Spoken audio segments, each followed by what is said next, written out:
দুশোর বাড়ির লাইনটা কাট, ও শালা এখনো বিল জমা দেয়নি। কাজের সময় বাড়া ফোনের অভাব নাই। হ্যালো স্যার, আমি বিদ্যুৎ বিভাগ থেকে এমআরউল বলছি। কারেন্টের কি ব্যাপার বে? ধুকপুক ধুকপুক কেন করছে বে? আরে স্যার বোঝার চেষ্টা করুন, কারেন্ট ঠিক নাই। কি ব্যাপার, কারেন্ট স্যালাইন টানছে নাকি? আরে বানা জ্বর হয়নি ওকে যে স্যালাইন টানবে, ট্রান্সফরমারে একটু সমস্যা আছে। বেশি প্যাচার প্যাচার না করে কারেন্ট কতক্ষণের মধ্যে ঠিক হবে সেটা বল। এখন কিছু বলতে পারছি না। কেন আইসিইউ তে ভরা আছে নাকি? আরে আবার আরেক চোদা ছিট পেসকারের ঘুষি উল্টা করে দিব।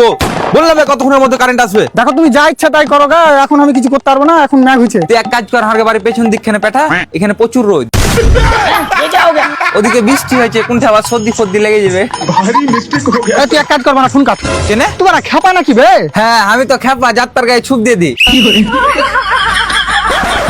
ভাই তুই আমাকে ক্ষমা করে দে। স্যার ঠিক হয়ে গেছে।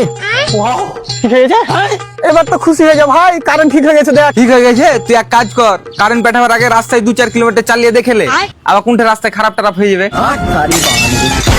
Gloria, me abates,